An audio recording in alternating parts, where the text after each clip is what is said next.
Magandang araw mga kaibigan.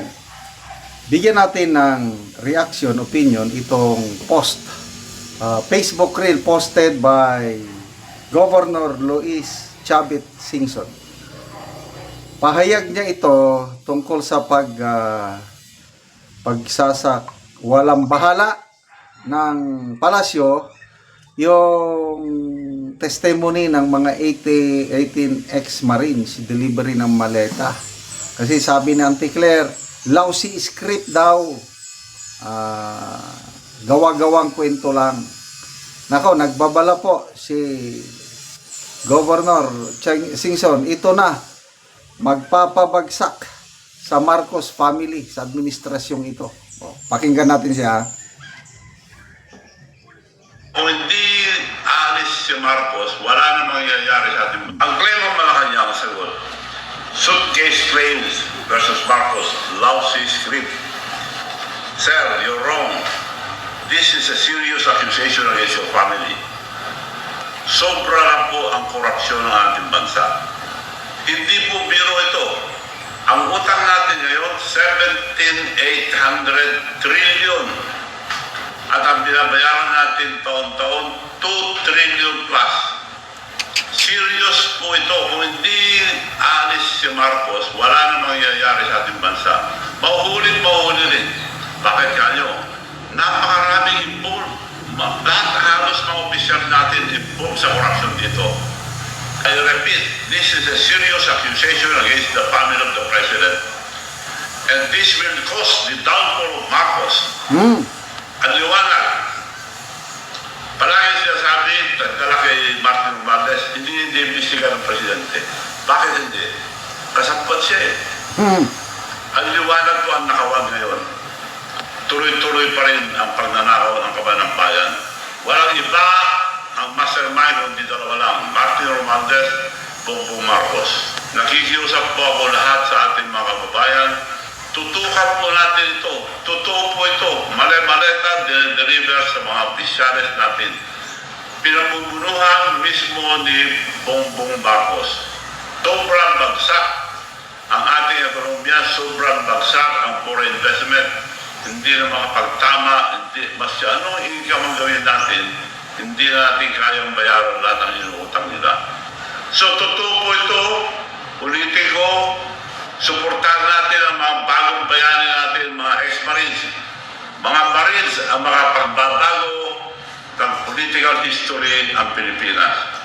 Isipin niyo po ang ating bandila, isipin niyo po ang ating bansa. Ang most important, yung makinabukasan ng mga kabataan. Maraming salamat po sa inyo lahat. Mabuhay. Grabe oh. Talagang binabaliwala nila eh. Anong sabi ni Senator Lacson?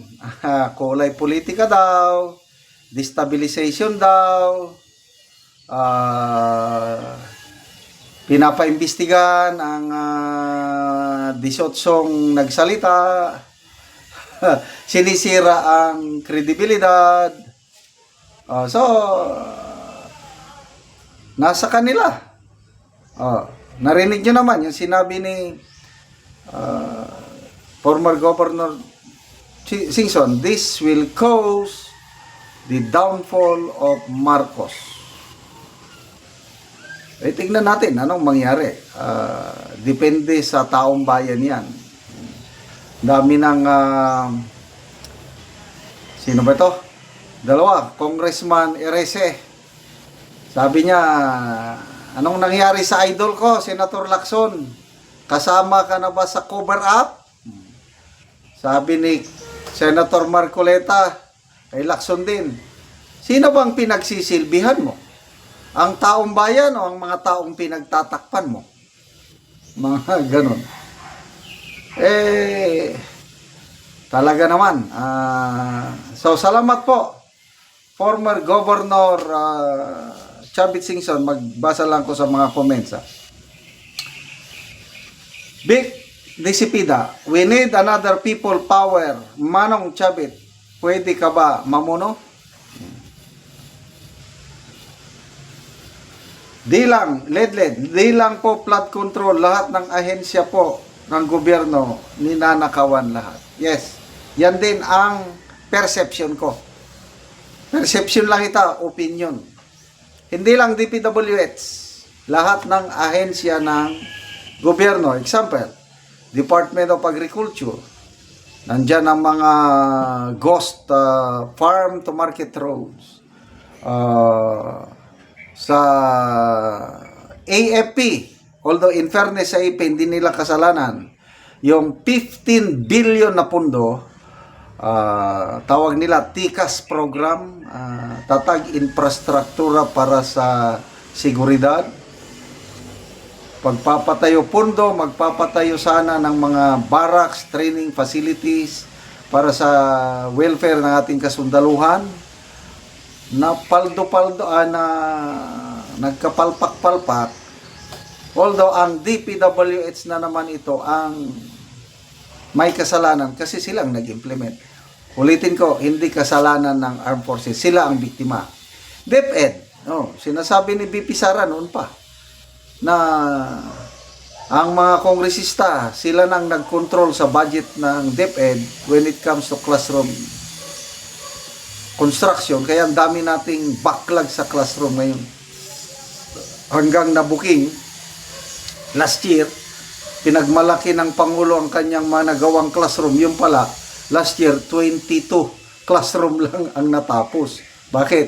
Kasi kinontrol ng mga kongresista ang pundo. Ano ba yan? So, may pag-asa pa bang ating bansa? Sa ngayon, parang wala na. Mag-agwanta na lang, mag-utong kung sa Bisaya. Magtiis na lang po tayo. Yan po ang ating napala sa pagkabudol. Pag-asa, yes, meron pa sa 2028. Kaya ako, as an individual, as a citizen, susuportahan ko, ganyan ala BP Sara, ako, si Inday Sara Duterte, tatakbong pagkapangulo sa 2028. Sabi niya. In response, ako, si Johnny Macanas, susuportahan ko ng buong puso ang pagtakbo ni BP Sara bilang presidente sa 2028. Ito na. Mapapanagot natin ang mga kabataan pag nakaupo si BP Sara. Sa ngayon, parang wala na. Salamat mga kaibigan sa inyong pagsubaybay sa ating channel. Nakakatulong kayo ng malaki sa tribong Talandig ng Bukidnon dahil ang income natin sa channel na ito is pantulong po sa tribo. Namimigay tayo ng libreng yero at pako para makapagpatayo sila ng mas maayos na tirahan. Panoorin nyo ang video na ito. Si Auntie ang natagaan og sin. Kay natagaan kog sin, di na gyud ko ulanan. Salamat kayo sa nag-sponsor. Nagdalaanin na unya. Unang-una pasalamatan ako ang Ginoo tungod sa iyang blessing. Panalangin. Salamat kayo kay tanawang among atok. Daga na gyud kayo nga kuan, ulan. Karon mo na ni ang atop ni ate sa natagaan na mo og yero. Nga dako na gid kaayo ang buslot sa iyang atop. Og karon te pila na ni katuig ang imong balay? 20 na ni, 20 na katuig. 20 na katuig. So karon pa gid ka maka kuan og yero. Karon pagyud ko sa dugay na nga panahon ay pagyud ko nakadawat og ginabang asin. Sa magpasalamat sad ko sa nagdi-sponsor ani nga karon mailisa na gyud ni ang among sin nga nangabuslot na dagan na tulo nya. Makagatop nami mabaguan na dili nami ulanan.